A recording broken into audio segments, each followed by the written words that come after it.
Hello, everybody. Today we're joined by Mark Toy, the General Manager of the Yorba Water District. Mark has had an incredible career path, rising to the rank of Major General in the United States Army Corps of Engineers before transitioning to a leadership level in local government. Today we'll talk about his career journey, the work that's happening at Yorba Linda Water District, and some of the key issues shaping the water sector in the public industry today. Hello, Mark. Thanks for being here today. Hey, Shane, thanks. And welcome to the Yorba Water District. Really happy to have you here. Thank you. Thanks for being on the show today and making some time. I know you're busy and have a lot going on, so we really appreciate it. Thank you. All right. I'm going to take you through a few questions here. You've got an interesting story. We want to hear more about it and what's going on today.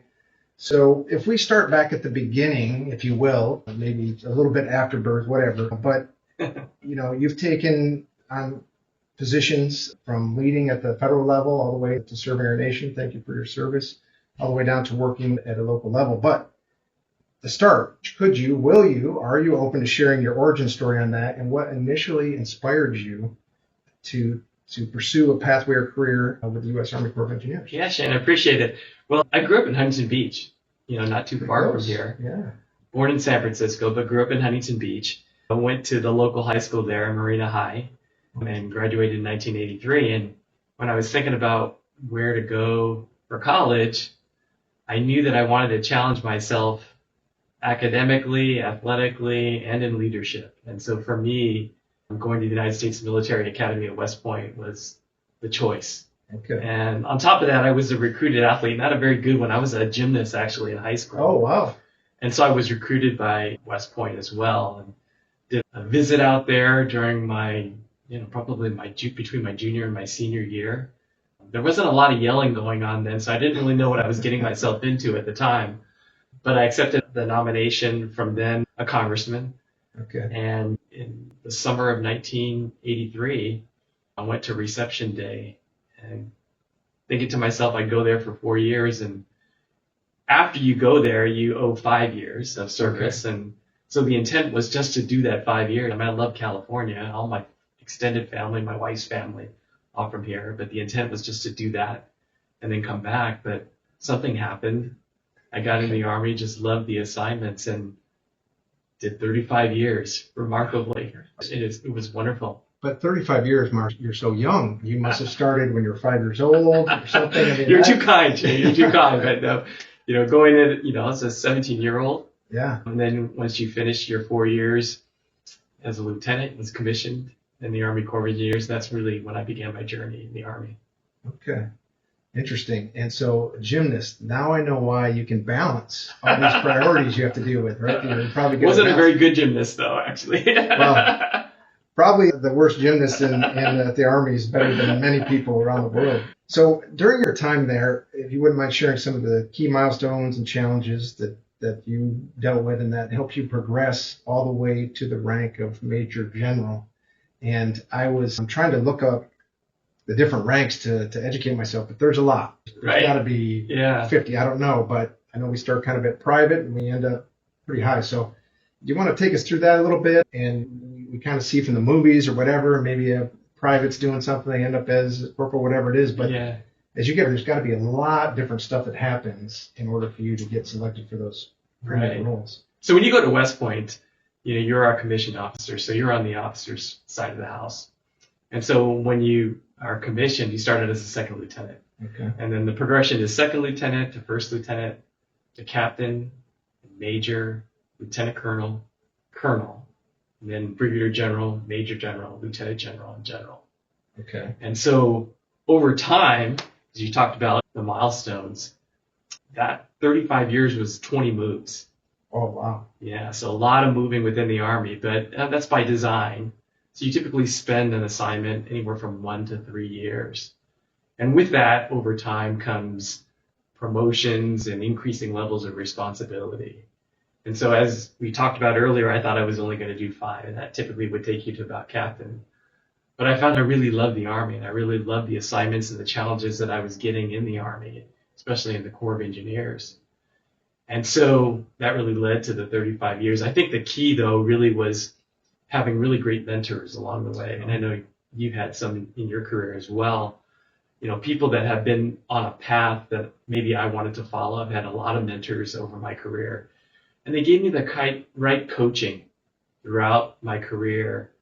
On top of that, obviously having a supportive family, a supportive spouse, that would let you be moved so many times. And along the way, becoming a parent. But it really was the mentorship, I think, and people encouraging me to take on the tougher assignments. It's gone by very fast, though. Even in the 35 years, it went very quickly.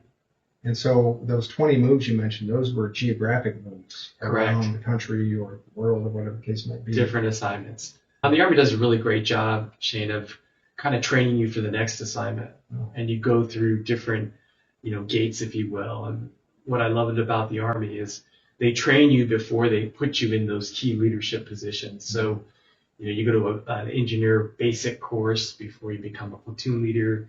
You go to an advanced course before you become a company commander, on and on in the ranks. And I think that's what's been the wonderful thing about the Army is training you for those jobs before you take the job so that you can really grow personally and professionally to meet the challenge. And that's what I really loved about it. Probably why I stayed in so long.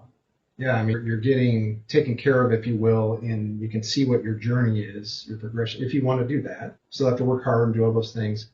I think that's an interesting lesson for local governments in that many agencies, I don't think, focus on succession planning from a development standpoint. They might say, okay, you're next in charge. So like continuity of government versus succession.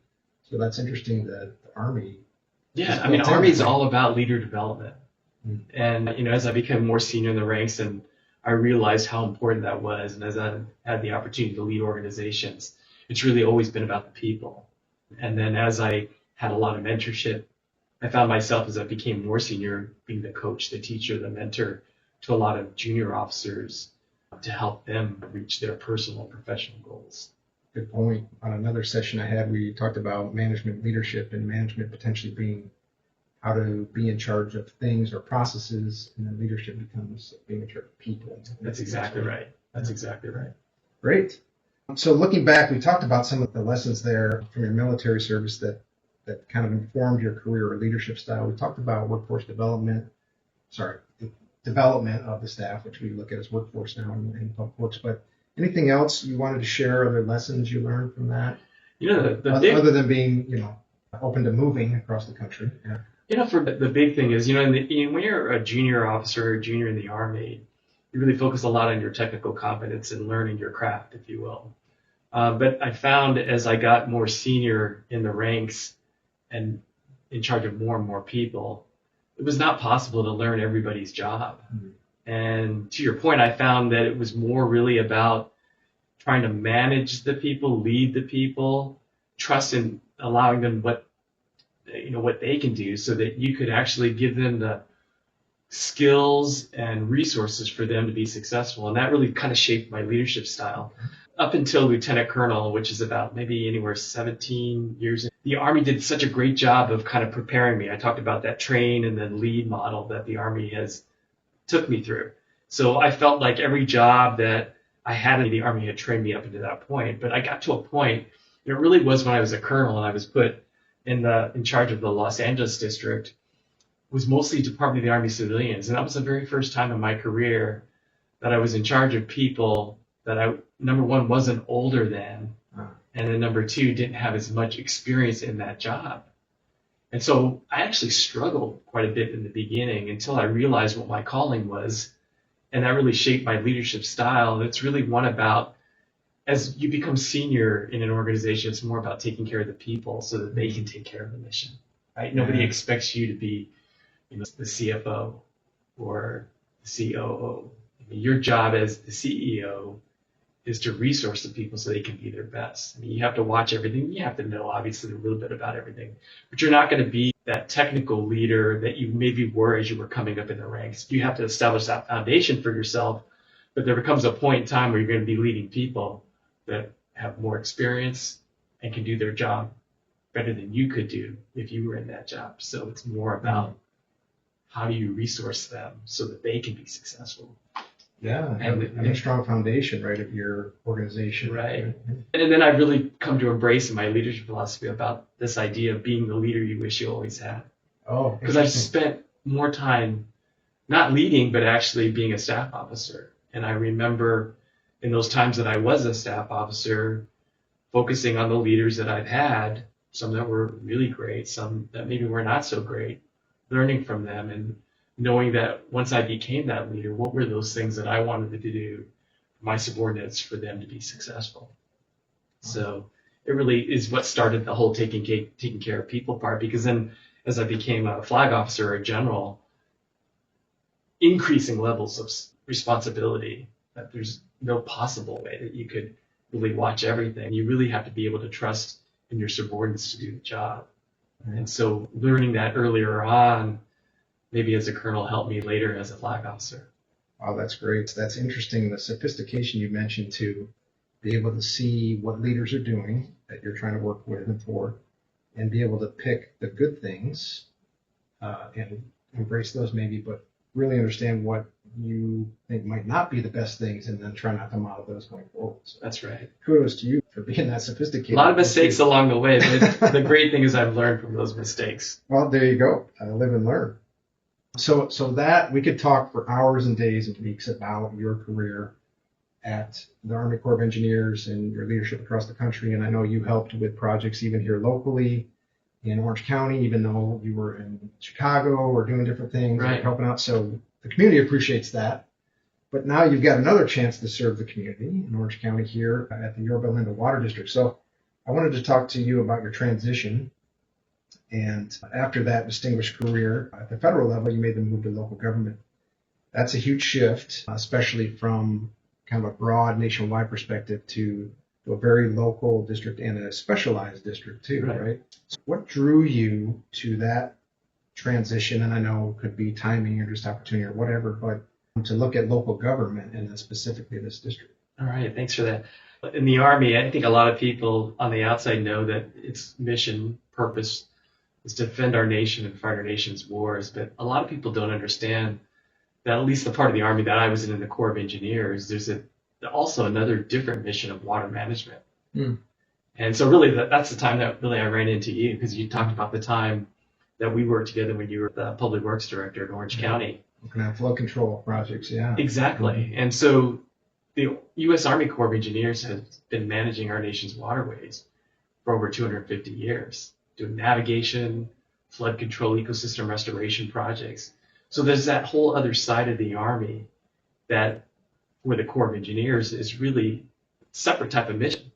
And so it's an authority that they derive from Congress through the Secretary of the Army to the Assistant Secretary of the Army for Civil Works that goes directly to the Corps for these projects that help our nation related to water.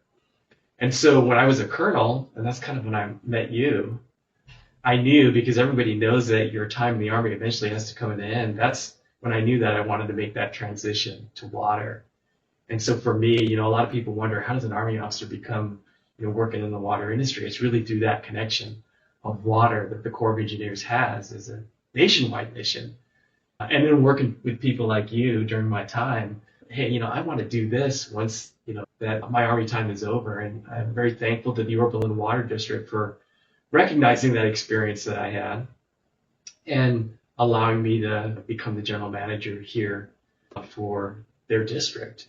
And, the mission is just a different mission, but it's still one of service that I know that you know well. Yeah. But that background, and now that I've been on the job about 3 years, has allowed me to draw on that experience with the Corps to connect the dots, if you will, to help me maybe be a better general manager for this water district. And what we do is provide water and sewer service for our 20 square mile service area in the Yorba Linda, Orange County area. Yeah, it's good. So that's a water nexus for sure. So in flood control, you're kind of looking at it holistically, supply, quality, flood protection. You were a general anyway, so you just become a general again as general manager. My daughter says you went from major general to general manager. There you go, pretty close. And then on top of that, she says, and now you become as a veteran general population. So yeah, MG to GM, and then yeah. So we talked a little bit about as you're transitioning, but what similarities or differences have you found between leading at the federal level and the local level, especially through a special district? You mentioned one of those and just understanding the water industry, but what other for really the differences of just one of authorities and then where your resources come from. You've been a CEO yourself, that's your job really, to provide resources to your team. And that's really the similarity. I mean, I'm just on a different team, but we're providing a service, in this case here, for our residents and businesses that use our water and sewer service. So I really feel like it's a continuation. I mean, I knew when I retired that from the Army, that service element is something that I really wanted to continue. Okay. So with just a change in mission and what we're doing, but I feel like it's the same type of service-oriented type of job that I'm doing here, and I'm really grateful for that. Yeah, so you're serving the public still. It's just public in 20 square miles instead of the entire country. Resources come differently, through water rates as opposed to maybe appropriations through Congress or the Department of Defense. But you still have those challenges that you would face in any type of leader development, providing those resources to people so they can be their best. Yeah. I'm curious if you see an advantage in one of the differences potentially on the funding side where, at the federal level, you're kind of subject to whatever Congress gives you, and what Congress appropriates may not have anything to do with the needs. It's just this is how much money we have, so this is what you get. And you might not be able to fund a project fully or whatever, you just kind of deal with what you're given. But at the local level, perhaps you have more control about these are special revenue funds and they're going to this purpose, so we can maybe plan better and we can understand, forecast year over year what we should have access to and control that a little bit more. Is that? Yeah, no, you're absolutely right. From your time in Orange County Public Works, same type of 5-year planning horizon, 10-year planning horizon for our projects. And in this case, the funding that we bring in that allows us to plan it. But I think what I've been able to bring with this, that understanding is that you pointed out about federal appropriations. I've been understanding how that works. I've been trying to figure out how I might be able to help those here in my district and our industry to maybe tap into some of those federal resources that I know we were doing in the Corps. As you know, the Corps is a project-funded organization, and there's a federal sponsor, a non-federal sponsor. You get some appropriations. There's a cost share that's typically involved, where the federal government will pay for some, and then there'll be a local cost share from the non-federal sponsor. So using that model, I'm trying to figure out how we might be able to bring that type of federal funding at the local level. And so that's been helpful because for as long as I've been in federal government, I do understand the process. It's something you have to be very patient with, right? Yeah. And you have to be able to get a lot of support with local leaders, congressional representatives, to help you, garner the support you need to maybe access that federal funding. Federal funding is all about the authorization and the appropriation, so it's a long process, 2-step. And so we've embarked on that here at Yorba Linda. We're starting to work on some of the authorizations. And if we can get us beyond the continuing resolution that we have now, maybe future federal appropriations that will augment what we normally get here, so that we can plan a very robust capital improvement program that would help not only Yorba Linda Water District, but maybe all water districts in the region.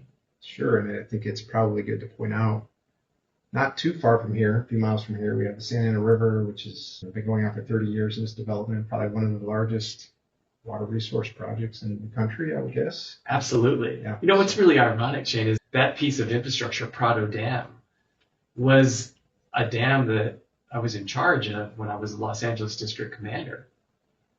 And all the water that I pump out of the Santa Ana River that provide to my service area comes out of Prado Dam.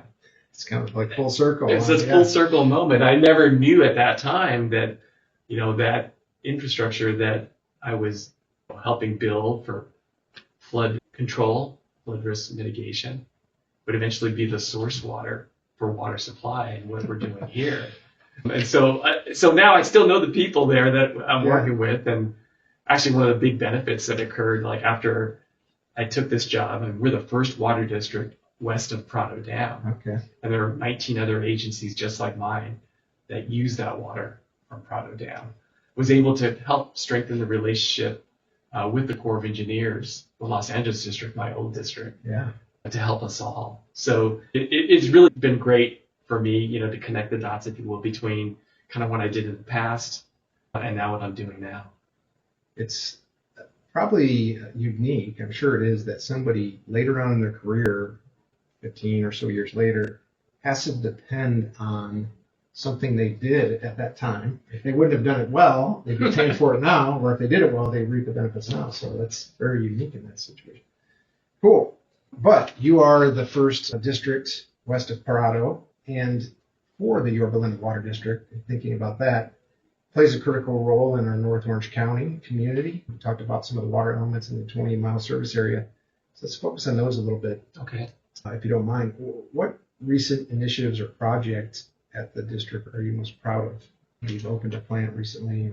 Yeah, actually, thanks for mentioning that, because the water that we pump out of Santa Ana River, unfortunately, the raw water has PFAS in it, per and polyfluoride. So the forever chemicals in our water, that's not good for us.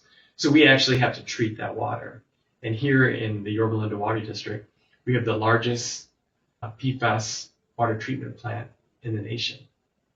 Wow. Here in Yorba Linda Water District. It's really by size, because we have this plant out there that was built in partnership with the Orange County Water District, treats 25 million gallons per day using resin that, when the raw water is pulled through our pumps, it goes through piping, it goes through our plant, and the resin, or the PFAS rather, adheres to the resin so that clean water could come out. And so that was something that has been in operation for almost 4 or 5 years now. Okay.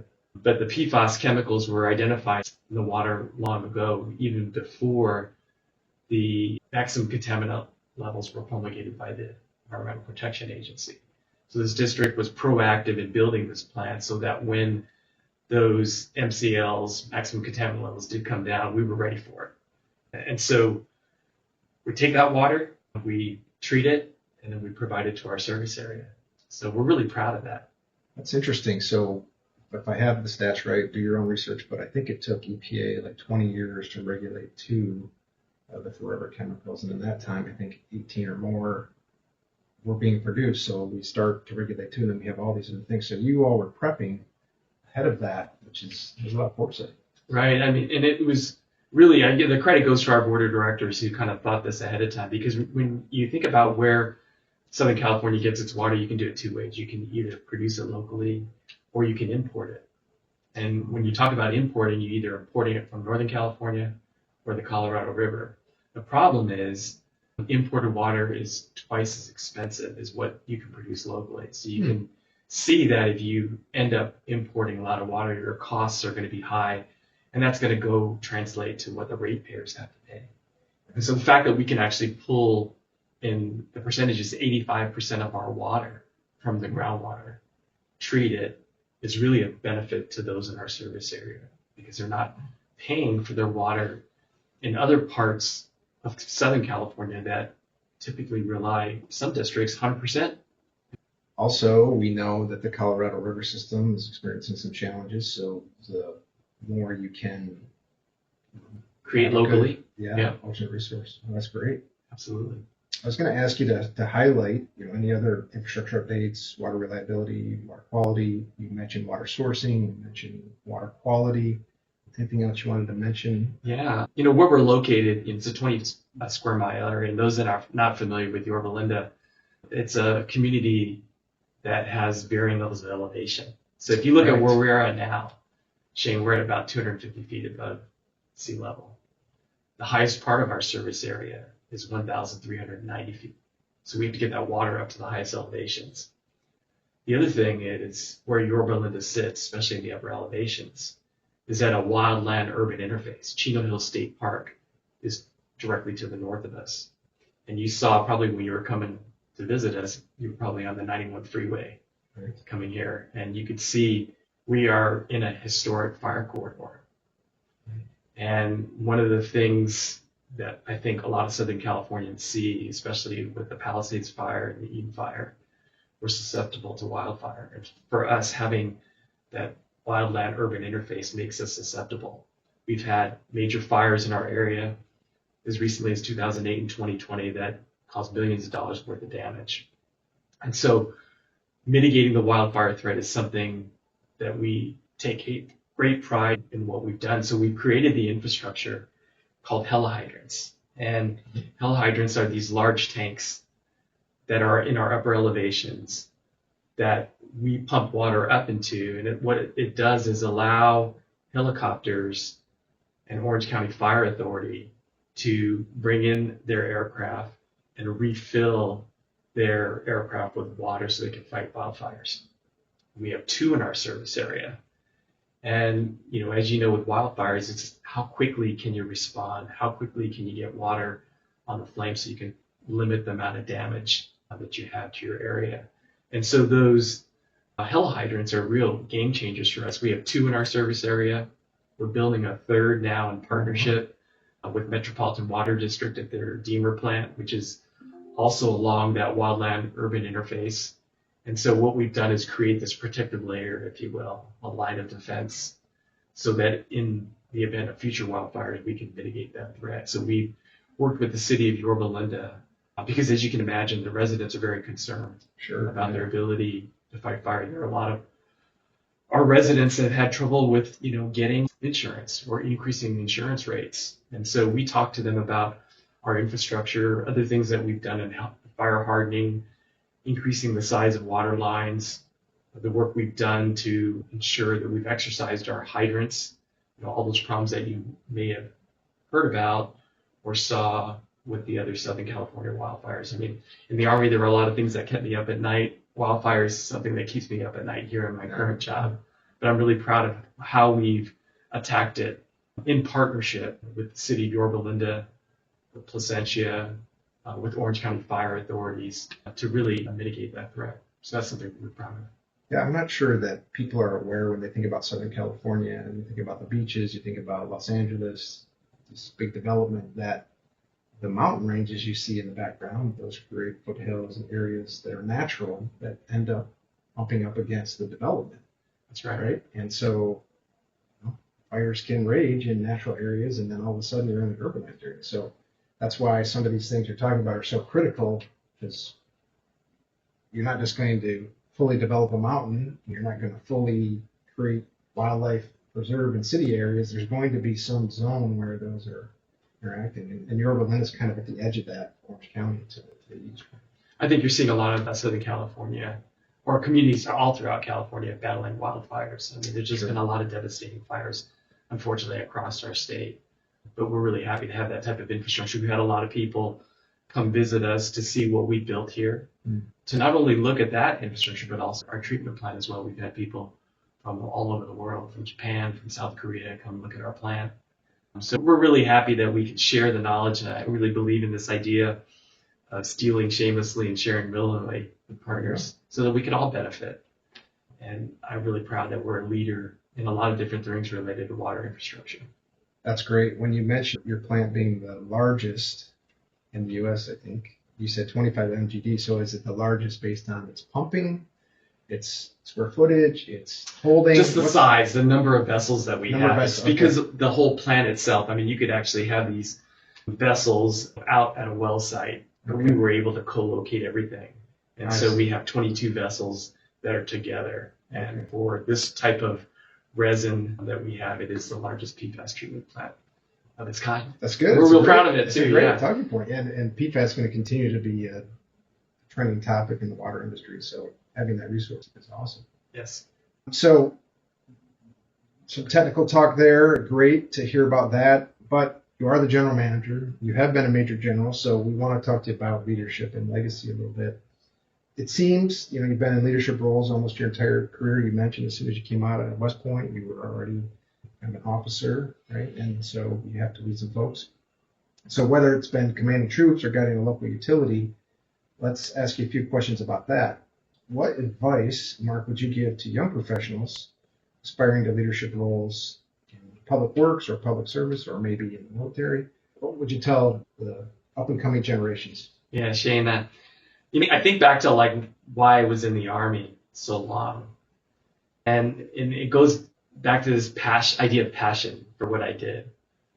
And so I've kind of built on top of that. I mean, you obviously have to be passionate about what you do. It's something I talk to my kids about as well.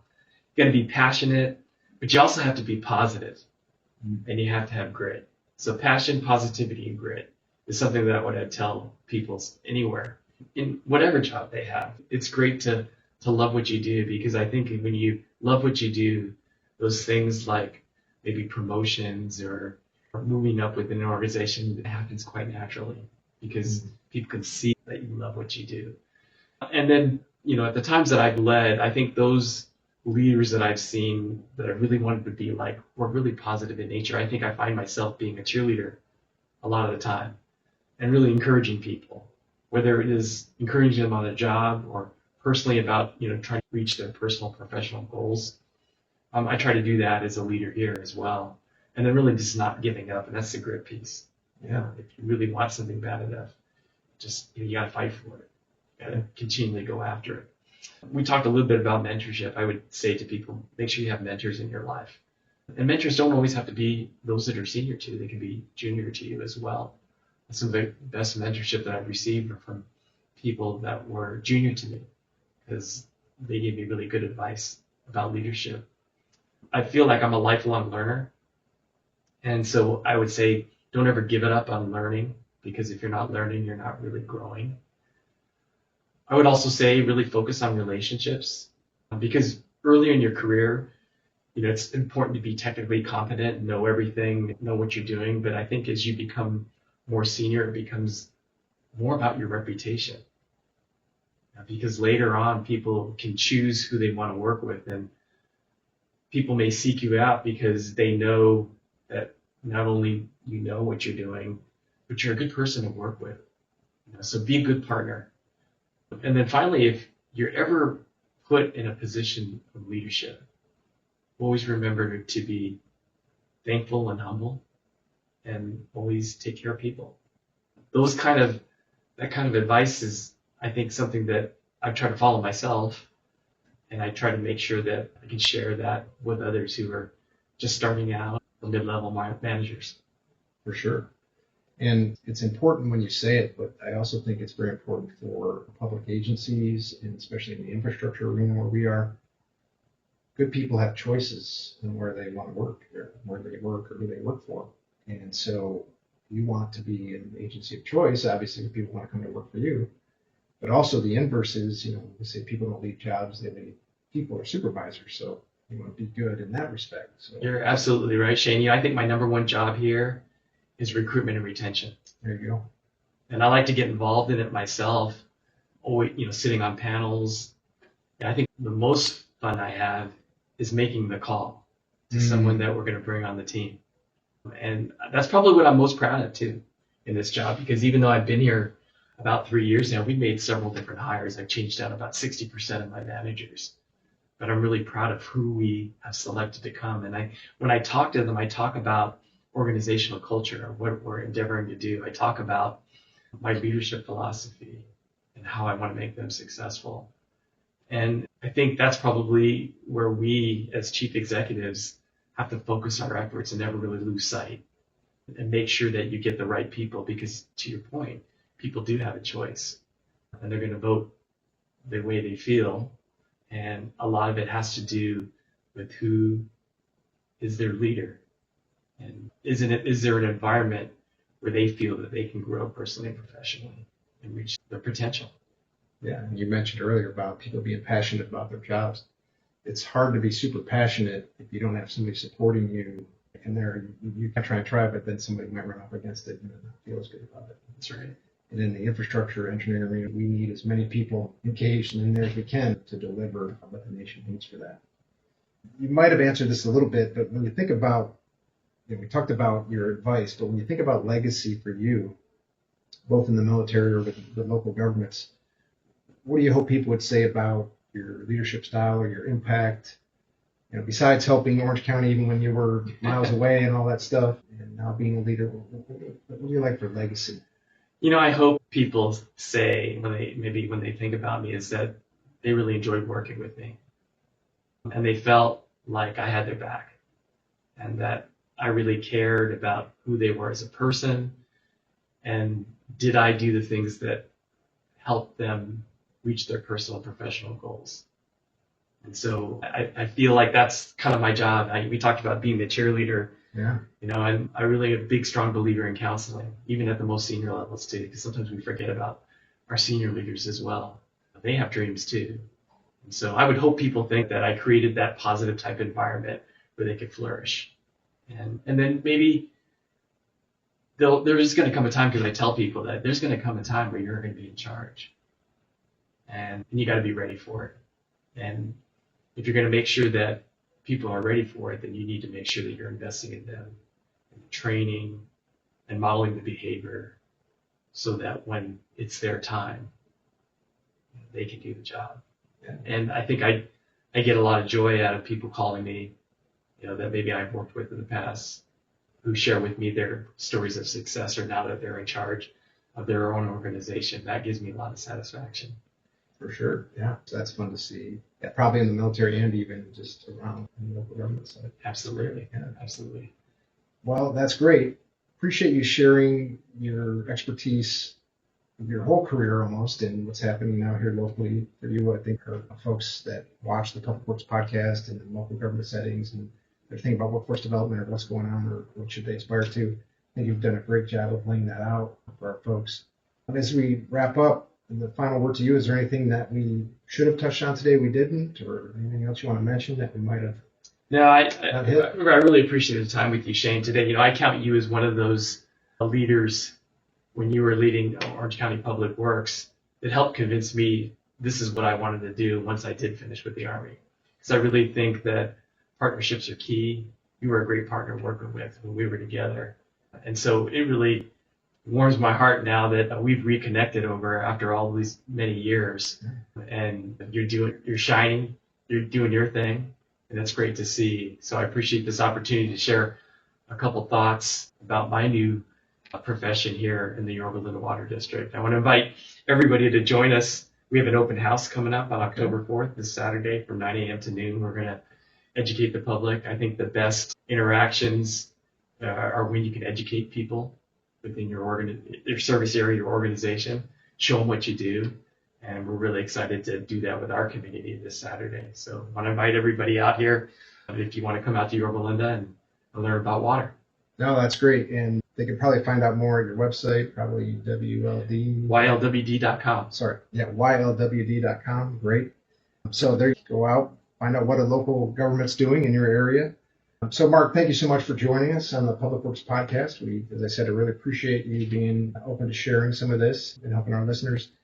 Your journey from serving at the federal level and then leading a local water district has been inspiring to listen to. I've seen you from afar a little bit and then tried to jump in, say hello every now and then, but you're doing a great job. I know our listeners will take a lot away from that story as well. So thank you for your service, and I really appreciated chatting with you today. Thanks a lot, Shane. Appreciate it. Take care, everybody. All right.